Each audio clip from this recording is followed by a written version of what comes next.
और ये सीधे सीधे बिल्कुल जैसा कि हमारे साथियों ने कहा कि जनादेश का अपमान है। अभी तो कोई चुनाव भी बहुत दूर है, 8 महीना 7 महीना है, जनादेश डिब्बों में बंद नहीं हुआ है, तो वो किस आधार पर कह रहे हैं कि मैं लौट के आऊंगा?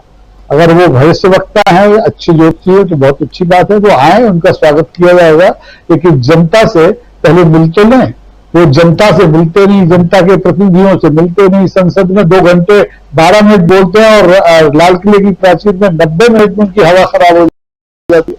तो इससे उनकी घबराहट, उनके अंदर का जो डर, और उन पर इंडिया और राहुल गांधी नाम के जो 2 प्रेत बैठ गए हैं, वो उतरने का नाम नहीं ले रहे हैं।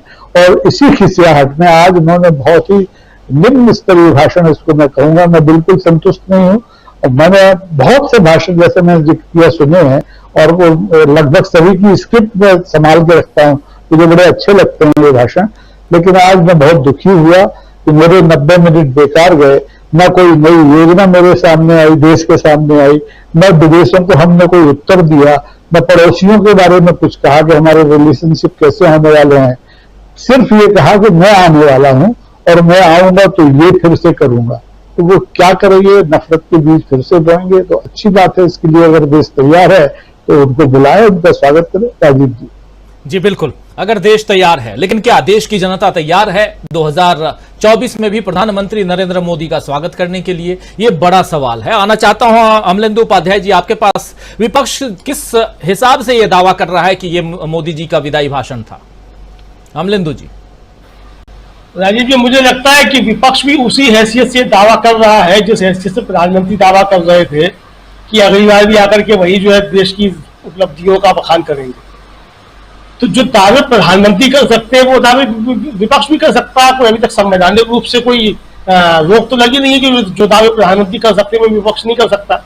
हाँ, इस तरह की कोई संविधान में कोई नया कानून बन जाए, आईपीसी में कुछ इस तरह का बन जाए जो दावे प्रधानमंत्री कर सकते हैं, वो विपक्ष नहीं कर सकता, विपक्ष नहीं करेगा। कुल मिला के स्थिति यही है राजीव जी की जनता को तय करना है कि नरेंद्र मोदी दोबारा आएंगे कि नहीं आएंगे, और आएगा तो कौन आएगा, तो ये जनता के ऊपर छोड़ा जाना चाहिए। प्रधानमंत्री कौन होते हैं लाल किले से कहने वाले कि अगली बार भी मैं ही आऊंगा? अरे भाई, जनता नहीं चाहती, आपको जबरदस्ती आ जाएंगे आप क्या? मतलब फौज लेके चले जाएंगे? क्या करेंगे? मतलब कैसे आ जाएंगे आप अगली बार? तो जनता ही चुनेगी ना। या आपको इंतजाम कर लिया है कि जनता की मत की कोई आवश्यकता नहीं है, या जो जिस तरीके से आरोप लग रहे हैं कि 19 लाख ईवीएम जो है वो गायब है, तो उसका कुछ इंतजाम हो गया है। अगर इस तरह की कोई चीज है तो ठीक है, आप आएंगे, स्वागत है फिर आपका, फिर तो आप ही आ सकते हैं, कोई दूसरा नहीं आ सकता है।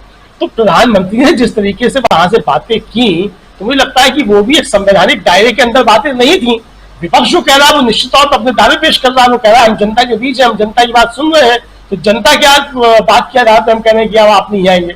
जिस भी विपक्षी नेता ने कहा कि उनका यह आखिरी भाषण है प्रधानमंत्री के तौर पर लाल किले से, सबने ये कहा कि जनता जो है वो तैयार रखी है अपना हिसाब किताब चुकता करने के लिए। लेकिन प्रधानमंत्री ने कतई नहीं कहा कि जनता जो है मुझको जो है दोबारा चुन करके भेजेगी या जनता मुझको चुन करके भेजे।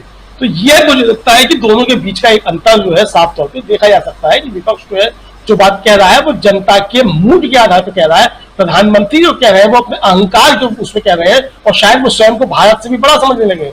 मतलब जनता से तो बड़ा समझते ही है, कुल मिला के भारत से भी जो है स्वयं को बड़ा समझने लगे।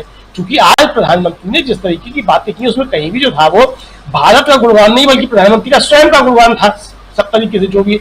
अच्छा, ये बड़ी अच्छी बात है कि हमको 70 सालों में ऐसा पहला प्रधानमंत्री मिला है जो अपना ही गुणगान करता है, देश का गुणगान करता ही नहीं है।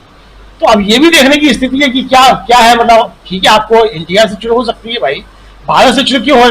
अच्छा, एक और मजे की बात है, संसद के अंदर माँ भारती थी, वो लाल किले पे आके माँ भारत माता हो गई।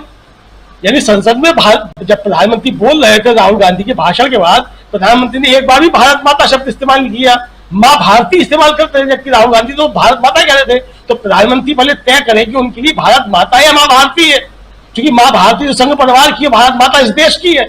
तो प्रधानमंत्री पहले तय करें कि उनकी जो है वो भारत माता है कि माँ भारती है। प्रधानमंत्री को स्पष्ट करना चाहिए। मुझे लगता है कि बहुत सी चीजें कट्टबद्ध थी प्रधानमंत्री के भाषण में, और जैसा मैंने स्वयं भी कहा था कि प्रधानमंत्री बहुत ज्यादा तनाव में थे और बहुत ज्यादा कहा जाए कि एक तरीके से अपसेट थे। तो वो उनका तनाव और जो अपसेट थे वो जिस तरीके से वो उनके भाषण में साफ तौर से परिलक्षित हो रहा था। उनके भाषण में वो तमाम बातें रखने के बाद भी वो तेजी और वो उत्साह दिखाई नहीं पड़ रहा था जो उनके अभी तक के भाषणों में दिखाई पड़ता रहा है कुल मिलाकर के। तो अब ये प्रधानमंत्री ने अपनी भाषा बदल ली है, अपनी भाषा शैली बदल ली है, ये भी हो सकता है कि भाषा शैली बदल ली हो, समझ रहे हो कि चुनाव आना है, जनता को तय करना है, तो थोड़ा विनम्र होने की आवश्यकता है, तो विनम्रता दिखावे के लिए ही जो है हो रही हो तो वो कर रहे हैं, क्योंकि ये सिखाया जाता है। वो सुना है कि संघ परिवार में जो है कि भाई विनम्र बनना जो किस तरीके से होता है, आप भले अंदर से विनम्र ना हो लेकिन हो रही है आप विनम्रता, तो उसे ओढ़ने की कोशिश कर रहे हो विनम्रता, लेकिन वो ओढ़ नहीं पा रहे हो, तो उसमें घबराहट जो थी वो सामने आ गई। तो कुल मिला के राजनीतिक जो परिस्थितियां मुझे लगता है कि विपक्ष भी अभी तैयार है, प्रधानमंत्री भी तैयारी कर रहे हैं, कुछ लोग तैयारियां तो होंगी, अब चाहे सत्तार मलिक के मुताबिक तैयारियां कर रहे हो या प्रशांत भूषण के मुताबिक जो तैयारियां वो कर रहे हो, या वास्तव में भारतीय जनता पार्टी चुनावी तैयारियां करती है वो तैयारियां कर रही हो, लोग समझ ही नहीं पा रहे हो कि चुनावी तैयारियां भी कर रहे हैं। तो जो भी तैयारियां हैं मुझे लगता है कि प्रधानमंत्री ने आज लाल किले से जो है एक तरीके से वो चुनाव के में जाने का संकेत दे दिया और उन्होंने बता दिया है कि 2024 से चुनाव तक जो है वो लगातार वो चुनावी भाषण ही देंगे, और यहाँ से आज वो चुनावी भाषण की शुरुआत कर दी है।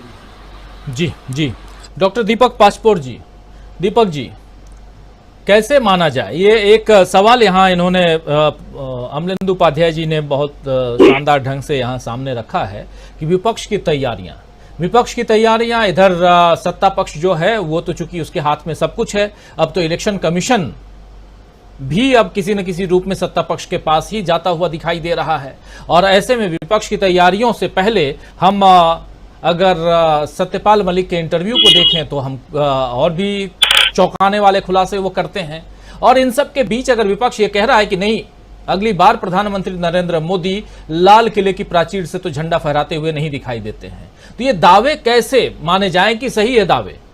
इसमें विपक्षी तैयारियों को किस हिसाब से आप देखते हैं, किस कदर विपक्ष यहां पर मजबूत दिखाई देता है आपको? क्या ये दावे हवा हवाई हैं या इन दावों में कहीं दम है? ये देखिए, जहां तक